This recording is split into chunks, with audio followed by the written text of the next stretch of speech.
There is no key here. Try another place. Voice to text is tacky. There is no key here. Why would the dev try another place? I am cold and lonely. Please help me.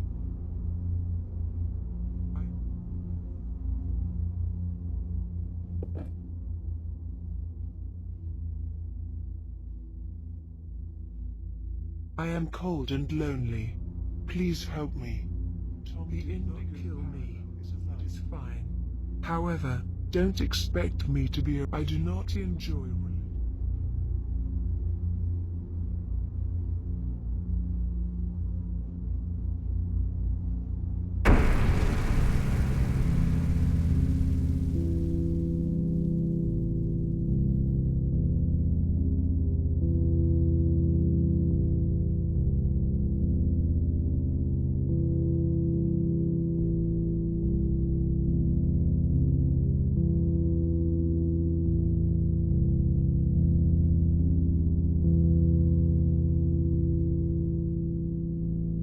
My child, it is so good to see you. I want to thank you for coming here. You are my soul, the light in my life. I want you to forgive Tom for what he did to me. You can now loop endlessly in this world.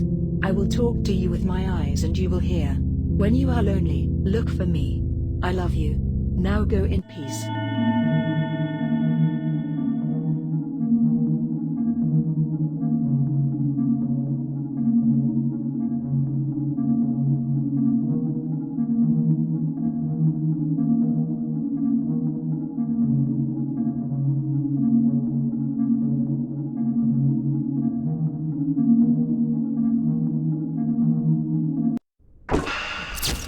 Status: embrace singularity.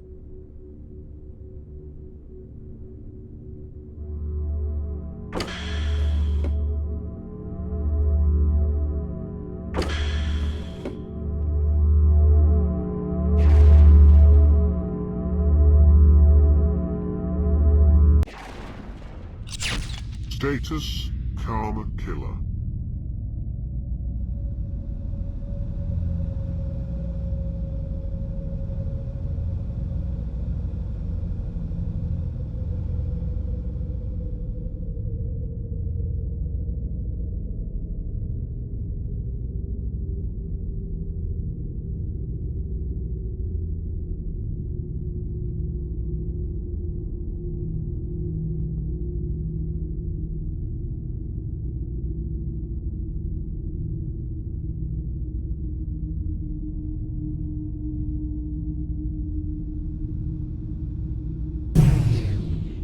Hey, it's the developer here, and you found the first orb on this level. I hit about 7 of them, and every time you find one, I'm going to give a little piece of information about the game, my thoughts as a developer, stuff like that, etc.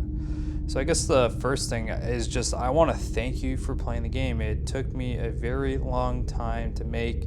There's many layers. It was an experience that I've learned from. The next game is going to be hopefully a massive improvement from this one. I listen to feedback, I watch people play it, and I always try to improve, including rolling out updates. There'll probably be less and less updates in the future, but so far there've been pretty regular updates, especially when I find a bug. I try to iron that stuff out because I honestly really do care. So yeah, I guess you can look around and find another orb and get some more information. But then again, just thanks again for playing. I guess the next thing I want to talk about is like the weird artistic nature of the game. Sorry about the recording. I'm outside right now, so you might get some background noise. Yeah, so I have an art background. I studied art in university, art and technology. My mom's a painter, dad's a filmmaker, so it's like I definitely have a strong artistic background. So when learning to game develop, I wanted to make something different and very artistic. So that is one of the reasons why this game, the Indigo Parallel, dances between a game and art. I think it's a balance between the two. I didn't intentionally wanted to make it super weird. It sort of just played out that way. I think the beginning idea for the game was to be a sort of a take on the Stanley Parable. I was highly inspired by the Stanley Parable. Then later on, like LSD Dream Emulator became more and more of an influence as well. And the dance between game and art is something that I'm fascinated with, and something I'll probably project in the future. And yeah, no matter what, I think I always need to be an artist. So this game is more than just a video game for me. It's my art, and I would always consider it to be my art. So yeah. All right, let's talk about the story in the game, or the lack of story in the game. When developing a game that has multiple branching pathways that change and alter the game, it's really challenging to have a cohesive story. So when developing the game, I thought, you know what, let's put nuggets of information in and let the player draw their own conclusions. And I don't want to be like too literal, but I also don't want to be too abstract. Maybe it is a bit too abstract. And I mean, I've heard many interpretations of the game, and I'm fascinated what people are drawing from what I give them. Some of them is intentional, some of it is not intentional.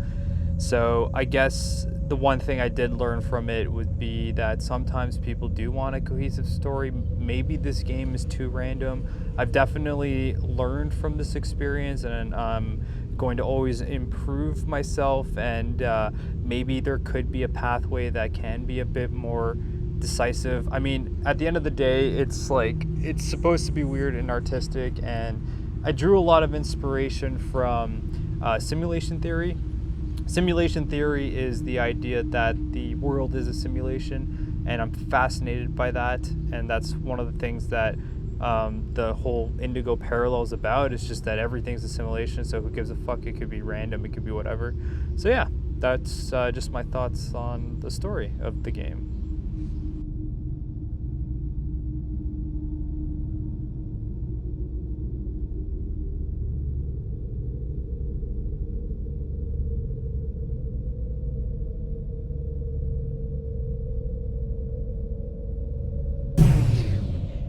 Alrighty, let's talk now about the Japanese influence. And the Japanese influence actually has a lot to do with Daisy. I always intended Daisy to be half Japanese. I don't exactly know what her other half would be, but she would definitely be half Japanese. Probably from her mother's side. I always intended like her mother to be Japanese and like Buddhist Japanese, and her father to be something else.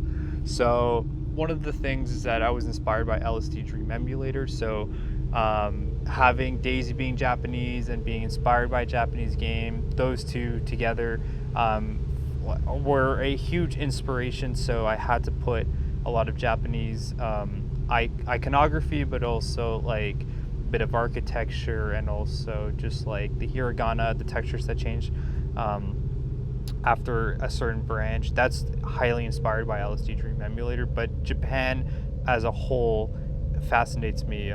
Japan was isolated for so long, so their culture and their art is so unique, and I love it. So that's one thing that I injected into this game, and I don't think I'll be doing as much of a Japanese influence in my other games. I think this is unique to the Indigo Parallel. I don't want it to be like a stereotype that every game I make is going to have like this absurd amount of Japanese influence, but this one definitely does. And if you translate a lot of the hiragana, sometimes it's funny, sometimes it's a little bit more serious. So I thought that people who actually can read the hiragana would be very interested to see what the textures are, because sometimes they're just like, they don't make any sense, and sometimes they're kind of funny, and sometimes they're a bit more serious and they'll give you a bit more tidbit of information. So yeah, I found that Japan is an awesome influence to this game.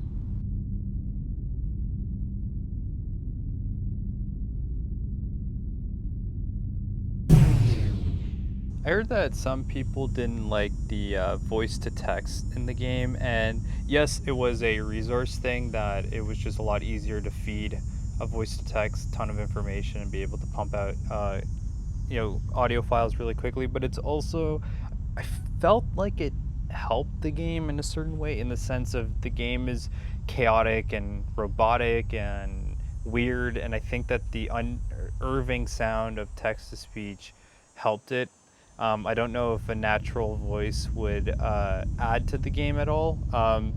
Again, I think it's subjective. I personally thought it worked in the sense that it was a resource thing, and the fact that I thought He is that a it fit the character theme of the who game is personally, but deeply not everyone has to disturbed. agree with me, of course. He has a fascination or a love for a woman called Daisy. Their relationship is interesting. I gave some information in the game that I interpreted that the relationship at some point didn't go great, and there was a conclusion or result to that, which again can be up to interpretation. Did Tom kill Daisy? Did Tom kill himself? Did Daisy kill herself? Like, these are all ideas that there's no really right or wrong answer.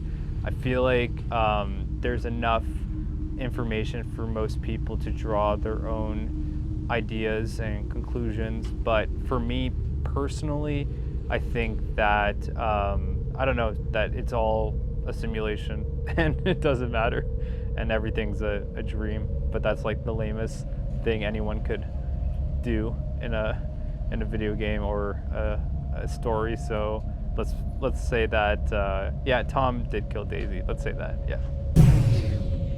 Hey, so at this moment, this is the last orb, and you found it, so congratulations. I think I'm just gonna ramble a bit more about my thoughts about the game as a whole, maybe the future, and some maybe difficulties I had with the game, let's just say that. I have a programming background, so coding the game wasn't the most challenging thing, but I did have to learn a new language, and then there was something called like public static ints, which all had to be reset, and when they're not reset, they create weird and game-breaking bugs. So figuring that out and ironing it out was challenging. Another thing was like procedurally generated textures. Fuck those things. I'm gonna use flat JPEGs from now on because they increase load time by so much, and I didn't realize it till late in development, like not even in development, like after post release. So I removed all of them, and I noticed load times were cut and like just completely decimated. So procedurally generated textures are fine for like just generating JPEGs, but I would never put them in a game again, so fuck those things. Another challenge I've had, the biggest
Status, end simulation.